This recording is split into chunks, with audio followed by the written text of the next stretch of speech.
Voy a leer, hermanos, nuevamente, voy a leer solamente los versículos 1 al 4. Primera de Samuel 23, del 1 al 4, sígame con su vista, dice así. Dieron aviso a David diciendo: he aquí que los filisteos combaten a Keila y roban las eras. Y David consultó a Jehová diciendo: ¿iré a atacar a estos filisteos? Y Jehová respondió a David: ve, ataca a los filisteos y libra a Keila. Pero los que estaban con David le dijeron: he aquí que nosotros aquí en Judá estamos con miedo. ¿Cuánto más si fuéramos a Keila contra el ejército de los filisteos? Entonces David volvió a consultar a Jehová, y Jehová le respondió y dijo: levántate, descienda a Keila, pues yo entregaré en tus manos a los filisteos. Vamos a orar, hermanos.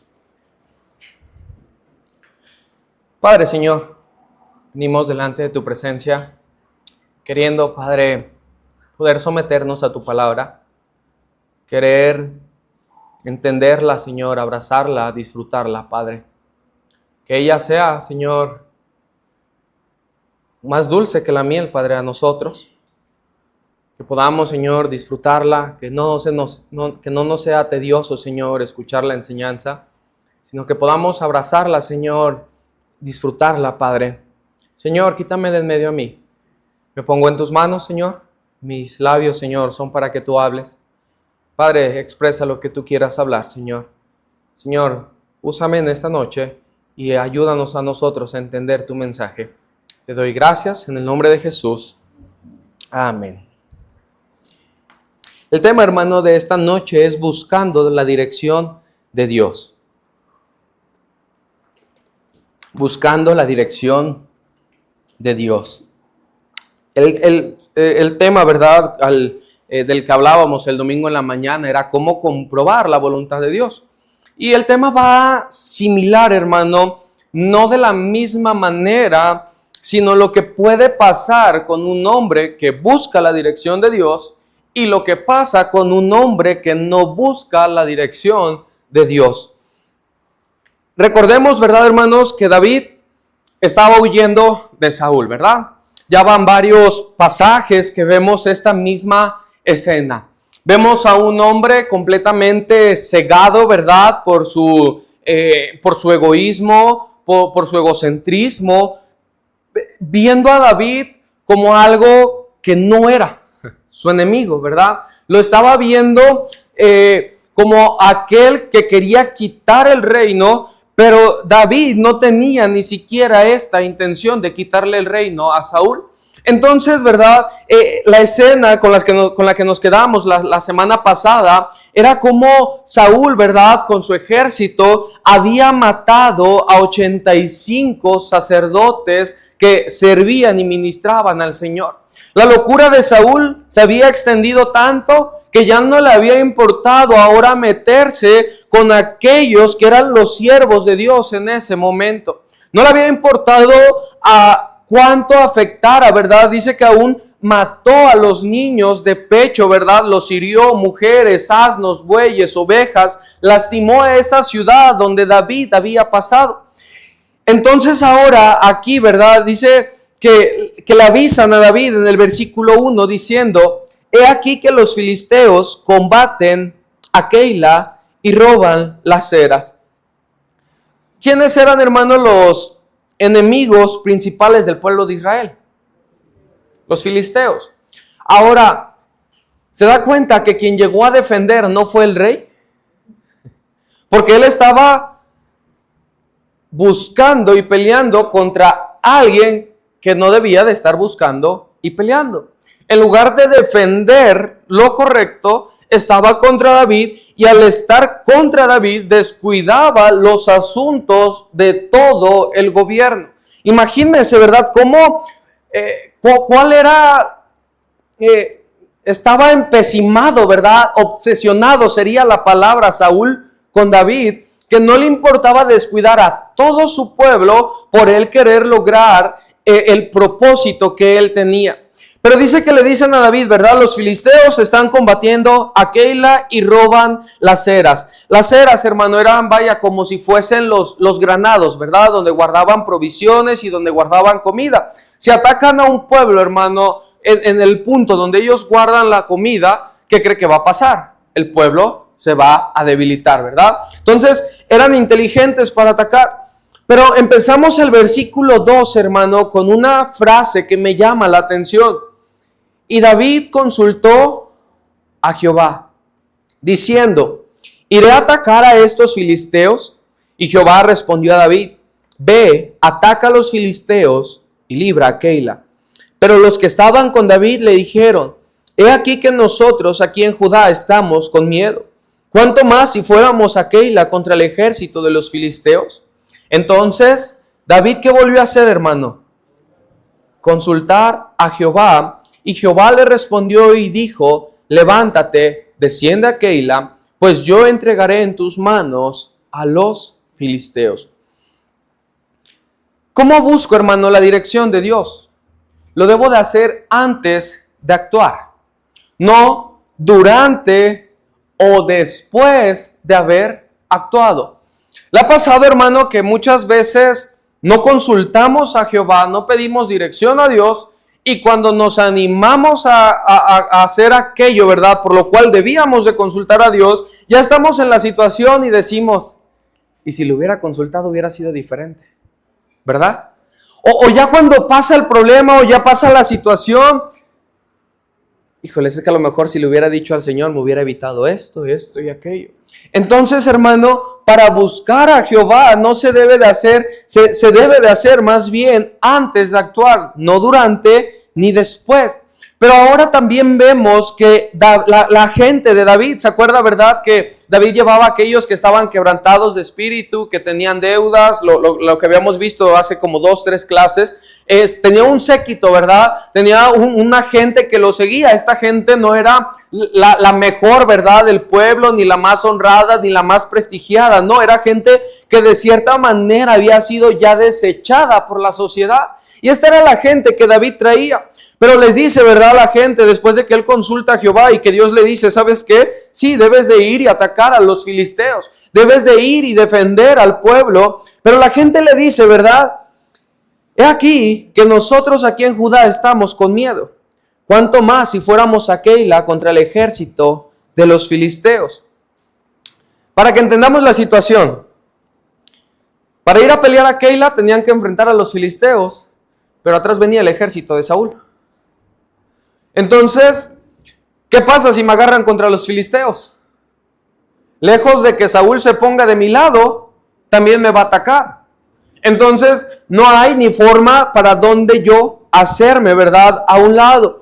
Y es que también, hermano, pensemos, el hecho de lo que, la razón por la cual perseguían a David era porque había triunfado en la guerra, era porque había obtenido una victoria en la batalla. Y el Señor le dice, ¿sabes qué? Otra vez ve y pelea. Entonces, voy a ir a libertar un pueblo.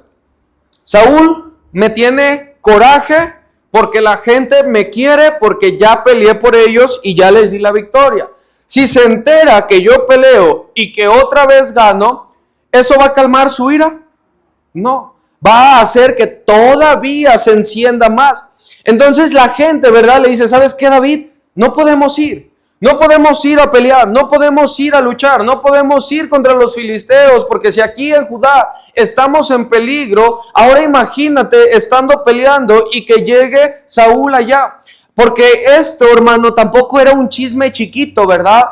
Se sabía que ya se sabía que el rey buscaba a David. Y al saber que ahora estaba peleando, pues iba a ser la noticia más grande. Y si antes David estaba escondido, eso iba a revelar su ubicación y dónde estaba. No era cosa sencillo, hermano, definir lo que él debía de hacer, pero el Señor le había mandado que hiciera algo. Hermano, muchas veces la gente nos va a intentar detener en lo que Dios quiere que nosotros hagamos. La opinión de la gente, hermano, es válida cuando no va en contra de lo que Dios quiere.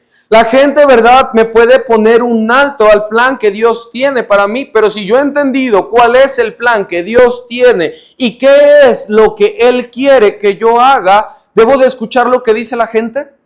No, debo de hacer lo que Dios dice que yo haga. David nuevamente en el versículo 4 vuelve a consultar al Señor y el Señor le dice, ¿sabes qué? Yo entregaré en tus manos a los filisteos. Y mire lo que dice el versículo 5.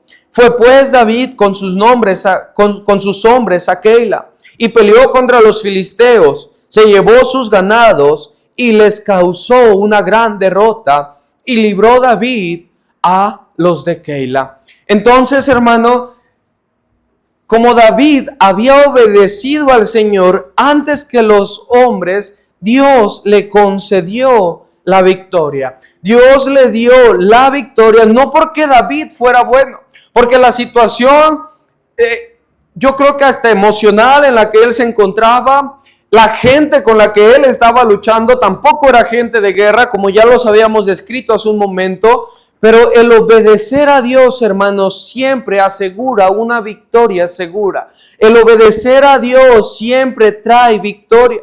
Pero del otro lado, hermano, ahora vemos a Saúl. Miren lo que dice el versículo 6 en adelante. Y aconteció que cuando Abiatar, hijo de Ahimelech, huyó siguiendo a David a Keila, descendió con el efod en su mano. Abiatar, hermano, para recordar, era el único de los sacerdotes que había sobrevivido a la matanza que Saúl hizo en el capítulo anterior. Dice el versículo 7, y fue dado aviso a Saúl que David había venido a Keila. Entonces dijo Saúl, Dios lo ha entregado en mi mano, pues se ha encerrado entrando en ciudad con puertas y cerraduras. Suena bien espiritual Saúl, ¿verdad? Dios lo ha entregado en mi mano. Y este ejemplo, ¿verdad? Se me hace bien curioso porque ¿ha visto alguna vez un partido de fútbol, hermano? ¿Sí? ¿Sí lo ha visto? O de algún deporte, el que sea. En cualquier deporte, hermano, entran los dos equipos, ¿verdad? Ya ve que unos se agachan y se echan su persinada, ¿verdad? Antes de entrar, o antes de que, en el fútbol, antes de que el árbitro, ¿verdad? Dé el inicio, algunos se ponen en el pasto, ¿verdad? Y comienzan a orar. Pero lo curioso es como los dos equipos, ¿verdad? Uno de este equipo lo hace y uno de este equipo también lo hace. Pues era algo similar, ¿verdad? David dice, Jehová me ayuda, Dios me ayuda, pero Saúl dice, Dios va a entregar en mi mano a David. Ahora, Dios no podía ayudar a los dos, porque los planes de los dos eran distintos, se oponían completamente, ¿sí me explico? David quería cuidar su vida de Saúl y Saúl quería quitarle la vida a David. Entonces, los dos planes, hermano, que ellos tenían eran completamente diferentes. Pero lo que vemos, hermano, mire lo que dice el versículo 8. Y convocó Saúl a Dios a todo el pueblo a la batalla para descender a Keila y poner sitio a David y a sus hombres. Saúl confiaba, hermano, en su propia inteligencia. Él no busca a Dios, no ora a Dios, no va delante de Dios, no es movido por Dios. Él interpreta la voluntad de Dios por lo que Él quiere lograr. Él es movido por su ego, por sus emociones, por su propia motivación. Pero hermano, la mano de Dios nunca nos hará hacer algo que Él no quiere que nosotros hagamos, algo que es incorrecto para Él. Hermano, Saúl pensaba, lo que yo quiero es lo que Dios quiere. Y muchas veces lo que nosotros queremos definitivamente no es lo que Dios quiere con nosotros. Entonces lo que hizo Saúl, desde ahí notamos la diferencia. Él convoca al pueblo, llama a su ejército, no busca al Señor, no busca la dirección de Dios. ¿Por qué? Porque sabía que si buscaba la dirección del Señor, el Señor le iba a decir, estás mal, estás equivocado, lo que estás haciendo es incorrecto. Entonces, mira hermano, Saúl estaba movido por su propia carne, por su propio deseo. Y es que lo que decía también hace un momento, Dios nos va a pedir, hermano, que nosotros hagamos algo que va en contra de su voluntad. El Señor ya le había dicho en la ley, amarás a tu prójimo como a ti mismo, ¿verdad? No podía Saúl decir, David es del pueblo de Israel.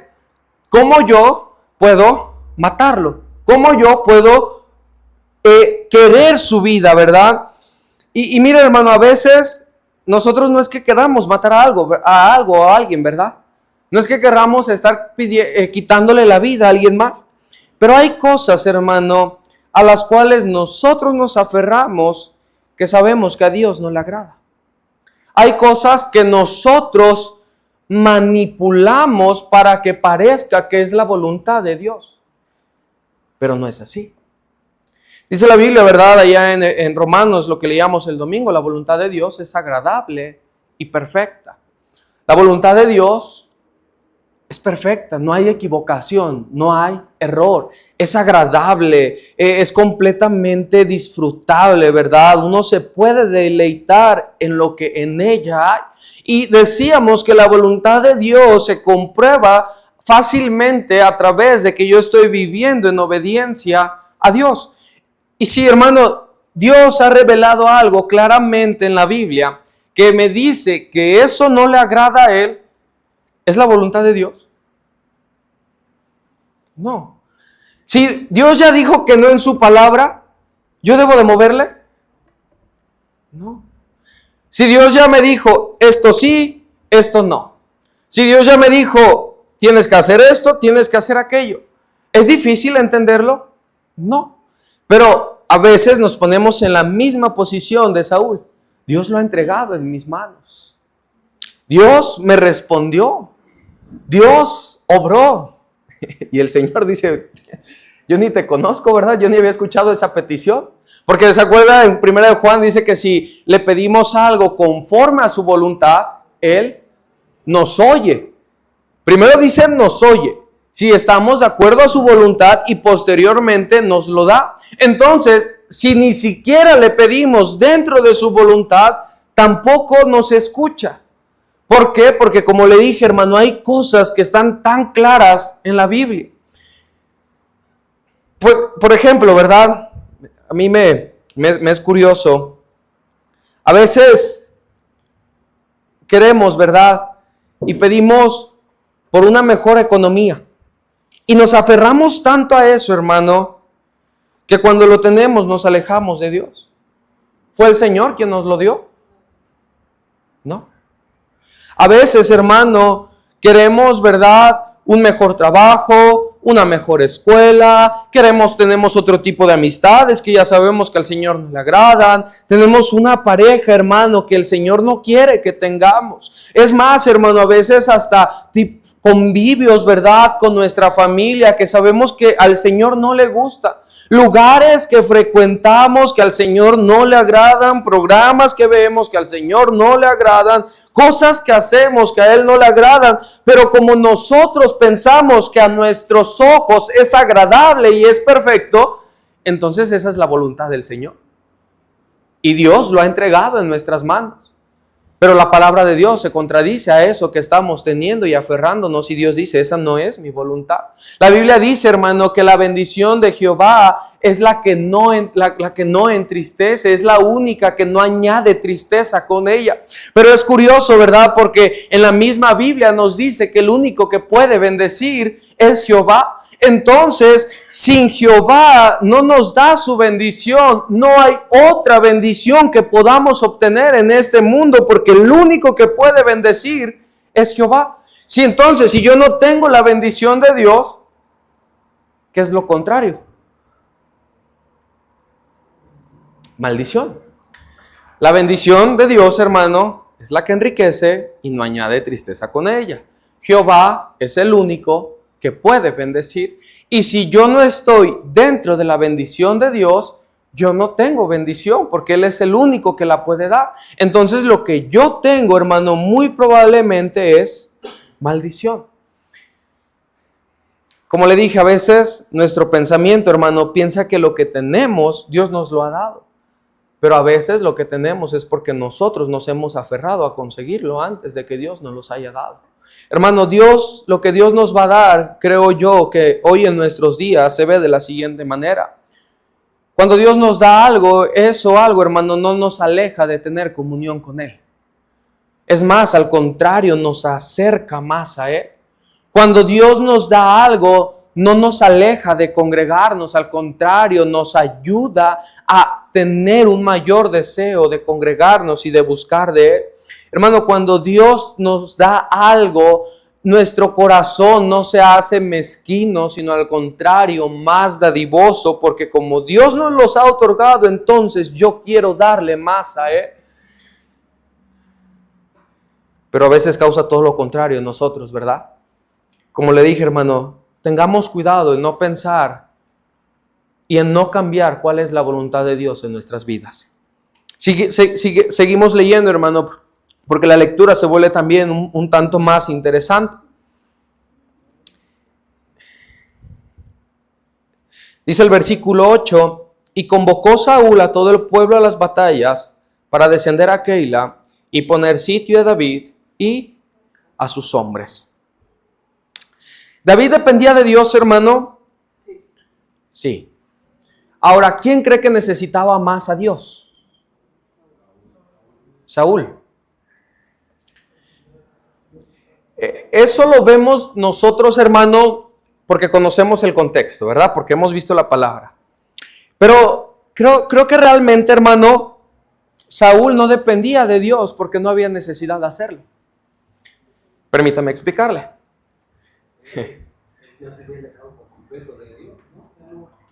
Se estaba engañando él mismo. Y mire, vamos a poner David, Saúl. David estaba huyendo. Saúl estaba en un palacio. Saúl tenía un ejército con hombres preparados. Y David, pura gente desechada por la sociedad. David, su vida peligraba. Y la vida de Saúl se encontraba en una completa seguridad. Entonces, desde el punto de vista humano, ¿quién necesitaba más de Dios? Humanamente dijiste Saúl, pero espiritualmente David estaba todavía mucho más del Señor. A eso voy.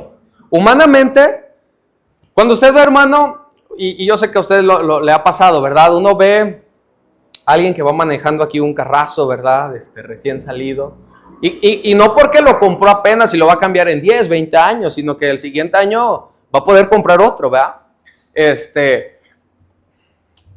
Saliendo de Costco con un carrote, ¿verdad? De despensa llena. Después pasa a la gasolinera, ¿verdad? Y le llena el tanque. Y no le pone Magna, hermanos, le pone Premium, ¿verdad? Para que vean que hay, ¿verdad? Con queso. A veces uno dice humanamente, ¿qué le puede faltar? ¿Sí o no? Y por eso el Señor hace énfasis en que es más fácil que entre un camello por el ojo de una aguja a que un rico entre al reino de los cielos. Porque la comodidad, hermano, nos hace no querer buscar del Señor. Cuando hay en abundancia, hermano, pues ¿para qué doy gracias a Dios por los alimentos? Cuando hay en abundancia, ¿para qué pido que Dios provea? ¿Sí me explicó? Entonces, hermano, David no buscaba a Dios porque no tenía necesidad de Dios. Ahora, el hecho de tener comodidad no es excusa para buscar de Dios. Pablo dice en Filipenses, sé tener en abundancia y sé tener en escasez. Estoy listo para estar saciado como para padecer hambre. Dice, en todo y por todo estoy enseñado. Todo lo puedo en Cristo que me fortalece. Lo que Pablo estaba diciendo es que, ¿sabes qué? Si yo tengo abundancia, esa abundancia no me va a separar del Señor. Si yo tengo escasez, esa escasez no me va a separar del Señor. porque no importa si tengo o si no tengo, yo debo de buscar la dirección del Señor en mi vida. Hermano, yo no estoy diciendo, ¿verdad?, que usted debe de hacerse pobre, ¿verdad?, y debe de dejar de trabajar y vivir siempre con lo diario. No, hermano, pero que aún aunque estemos en comodidad, aunque estemos, ¿verdad?, favorecidos, aunque tengamos ya un nivel económico mayor que el promedio, sigamos buscando de la dirección de Dios, sigamos queriendo que el Señor sea quien nos dirija, porque mira, hermano, no se necesita tener abundancia para no buscar del Señor. Muchas veces tenemos escasez y aún así no buscamos del Señor. Entonces no es la abundancia y no es la escasez la que nos hace buscar su dirección, sino más bien un sentir honesto de nuestro corazón, queriendo que sea el Señor quien dirija nuestras vidas. Continuamos en el versículo 9. Mas entendiendo David que Saúl lidiaba el mal contra él, dijo a Abiatar, sacerdote: trae el efod. Y dijo David: Jehová, Dios de Israel, tu siervo tiene entendido que Saúl trata de venir contra Keila a destruir la ciudad por causa mía. ¿Me entregarán los vecinos de Keila en sus manos? ¿Descenderá Saúl como ha oído tu siervo? Jehová, Dios de Israel, te ruego que lo declares a tu siervo. Y Jehová dijo: sí, descenderá. Dijo luego David: ¿me entregarán los vecinos de Keila a mí y a mis hombres en manos de Saúl? Y Jehová respondió: os entregarán. Y David entonces se levantó con sus hombres, que eran como 600, y salieron de Keila y anduvieron de un lugar a otro. Y vino a Saúl la nueva de David, que se había escapado de Keila, y desistió de salir. David, hermano, vuelve a buscar a Dios. Para David, buscar a Dios, su dirección, no era algo opcional. No lo hacía por sus circunstancias, lo hacía por devoción al Señor. Lo hacía constantemente, de una forma continua. No solo cuando lo necesitaba, hermano, sino que era algo parte, que se había vuelto parte de su vida diaria. Era algo que ya no lo veía como algo opcional, sino más bien como una necesidad. No era algo que solamente cuando había aflicción, sino en toda circunstancia, él tenía la necesidad de buscar al Señor en su vida. Si se da cuenta, hermano, ¿verdad? El efod se hace, lo resaltan mucho, ¿verdad? Cuando dice que viene Abiatar, dice que él descendió con el efod y que David le dice a Abiatar: trae el efod. La semana pasada hablaba un poquito de eso, ¿verdad? Pero por el tiempo no pude expanderme tanto, no pude explicarlo de una forma más clara. Pero vamos a verlo, ¿verdad? Para poder entender lo que era el efod y lo que representaba. Habíamos dicho que el efod tenía 12 piedras en el pectoral, ¿verdad? 12 piedras que lo conformaban y que estas piedras representaban a las 12 tribus de Israel. Dentro del efod, hermanos, se contenía el Urim y el Tumim. Estos eran objetos sagrados que se guardaban en el pectoral. Urim, hermano, quiere decir luces y Tumim quiere decir perfecciones. Entonces, cuando los juntaban, daba la idea de una luz perfecta o una verdad completa. Ahora, ¿se acuerda la pregunta que hizo ayer el hermano Rocha? ¿Cuál es la principal función de la luz, hermano? Alumbrar, dar guía, ¿verdad? Dar dirección. Si no tuviéramos luz, hermano, en este lugar, ¿sería fácil tener dirección sobre lo que hacemos aquí? No, ni para estar escuchando la enseñanza, ni para cantar, ni para caminar, ni para hacer algo, ¿verdad? Sin luz, hermano, quedaríamos completamente desfavorecidos y no podríamos hacer absolutamente nada. Entonces, esto quería decir que el Urim y Tumim eran una luz perfecta, ¿verdad? Pero esto, hermano, no se ocupaba para cosas triviales, vanas, ¿verdad? Para preguntarle, que las mujeres le preguntaban, ¿de qué color me voy a pintar el cabello, verdad? Y los hombres, ¿qué corbata nos vamos a poner, verdad? ¿Qué voy a hacer? No, hermano, sino que era para asuntos políticos, militares o incluso de justicia. Miren Números 27, 21.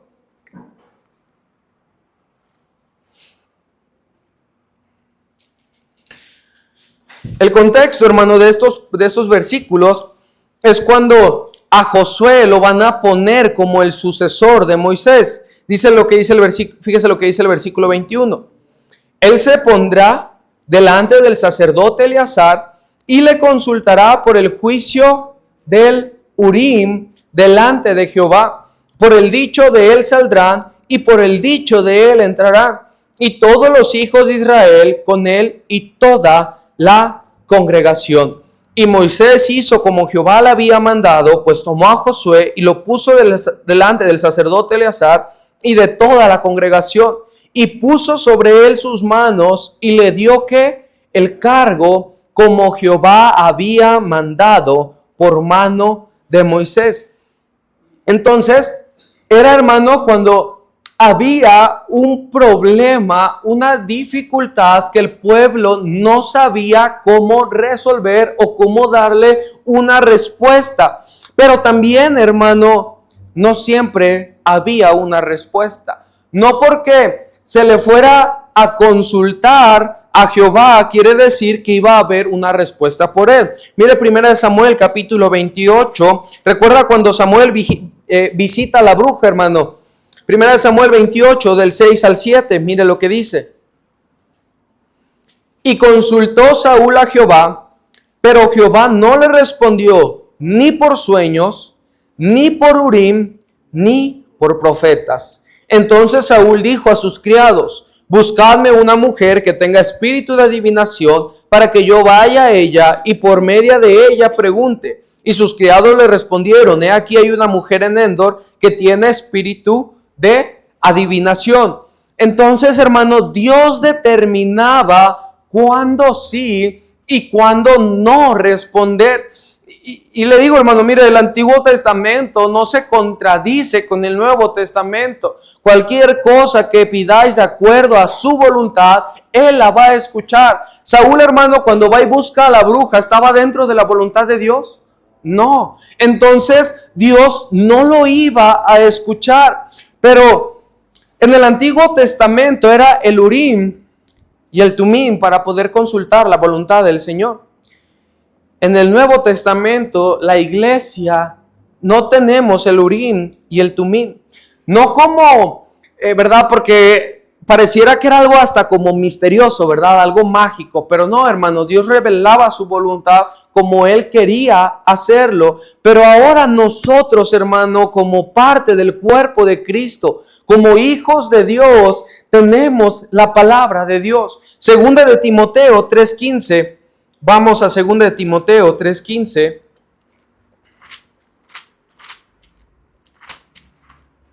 Dice así, y que desde la niñez has sabido las sagradas escrituras, las cuales te pueden hacer sabio para la salvación por la fe que es en Cristo Jesús. Mire, note ahí, hermano, cómo empieza a hablar Pablo sobre la Biblia, sobre la palabra de Dios. Toda la escritura es inspirada por Dios y útil para enseñar, para redarguir, para corregir, para instruir en justicia, a fin de que el hombre de Dios sea perfecto, enteramente preparado para toda buena obra. Salmo 119. Salmo 119, versículo 105. Salmo 119, 105, un versículo, hermano, que estoy seguro que la mayoría de ustedes conoce. Salmo 119, 105 dice así, lámpara es a mis pies tu palabra y lumbrera a mi camino. Salmo 19 del 7 al 10. Vamos un poquito más atrás. Salmo 19 del 7 al 10, ¿ya están ahí, hermanos? Dice así, La ley de Jehová es perfecta, que convierte el alma. El testimonio de Jehová es fiel, que hace sabio al sencillo. Los mandamientos de Jehová son rectos, que alegran el corazón. El precepto de Jehová es puro, que alumbra a los ojos. El temor de Jehová es limpio, que permanece para siempre. Los juicios de Jehová son verdad, todos justos. Deseables son más que el oro y más que mucho oro afinado, y dulce más que miel y que la que destila del panal. Versículo 11. Tu siervo es además amonestado con ellos, en guardarlos al grande galardón. Hermano, no tenemos un medio, ¿verdad?, como lo tenían ellos, pero tenemos la palabra de Dios, donde lo que Dios quiere para nosotros nos es revelado, y donde a través de eso podemos conocer qué es lo que Dios quiere de nosotros. En la Biblia, hermano, hay muchas historias similares a las que nosotros vivimos o por las cuales hemos pasado. ¿Qué debo de hacer cuando estoy en una situación parecida a la que se me describe en la Biblia? Ir a ese capítulo y buscar cómo fue el carácter de Dios, cómo se manifestó el Señor, qué fue lo que Dios hizo, y por eso mismo que Dios hizo, creer que Él va a seguir obrando en mi vida de esa misma manera. Tenemos, hermano, el Espíritu Santo. Juan 16:13. Juan 16:13. Bueno, comenzamos, hermano, desde el versículo 7 al 13, mejor. Juan 16, del 7 al 13, dice así: pero yo os digo la verdad, os conviene que yo me vaya, porque si no me fuere, el Consolador no vendría a vosotros, mas si me fuere, os lo enviaré. Y cuando Él venga, convencerá al mundo de pecado, de justicia y de juicio. De pecado por cuanto creen en mí, y de justicia por cuanto voy al Padre y no me veréis más, y de juicio por cuanto el príncipe de este mundo ha sido ya juzgado. Aún tengo muchas cosas que deciros, pero ahora no las podéis sobrellevar. Pero cuando venga el Espíritu de verdad, Él os guiará a toda la verdad, porque no hablará por su propia cuenta, sino que hablará todo lo que oyere, y os hará saber las cosas que habrán de venir. Hermano, la palabra consolador se deriva del verbo paracletos, y también da la idea de aconsejar, exhortar, confortar, fortificar, interceder y animar. Hermano, tengo la palabra de Dios que ha sido inspirada por el Espíritu de Dios. Entonces, ¿dónde cree que el Espíritu de Dios me va a guiar a toda la verdad? La palabra de Dios que Él mismo inspiró. Entonces, si yo no conozco la Biblia, si yo no vivo la Biblia, si yo no entiendo la Biblia, si yo no amo la Biblia, como lo decía el salmista, dice, me es más dulce que la miel, lo anhelo más que el oro, y que el oro refinado, dice el Salmo 19 que leíamos, ¿verdad? Dice, si yo no tengo ese sentir hacia la Biblia, entonces yo no voy a conocer cuál es la voluntad de Dios. Quisiéramos, ¿verdad, hermano, que el Señor nos dijera, ¿verdad? Señor, si tu voluntad es esta, que los focos parpadeen una vez, ¿verdad? Pero si no es esta, que parpadeen 2 veces. Si quisiéramos que fuera de esa forma, a veces mágica, ¿verdad? O un tanto fantasiosa, pero hermano, el Señor siempre nos va a revelar su voluntad en su palabra, con el entendimiento de su Espíritu Santo. Así como David buscaba a Dios por los medios que él tenía a su disposición, yo debo de buscar a Dios por los medios que ahora yo tengo a mi disposición. No hay otra forma, no hay otra manera más que a través de la palabra y a través de la Biblia que puedo buscar la dirección del Señor. Continuamos leyendo, hermano, el versículo 14. Y David se quedó en el desierto, en los lugares fuertes, y habitaba en un monte en el desierto de Sif. Y lo buscaba Saúl todos los días, pero Dios no lo entregó en sus manos. Saúl buscaba a David, hermano, pero David buscaba a Dios, y Dios cuidaba de David. No es buscar nuestros planes o nuestros propósitos. Es buscar siempre el plan y propósito de Dios y Él siempre cuidará de nuestro bien. Salmo 37:4.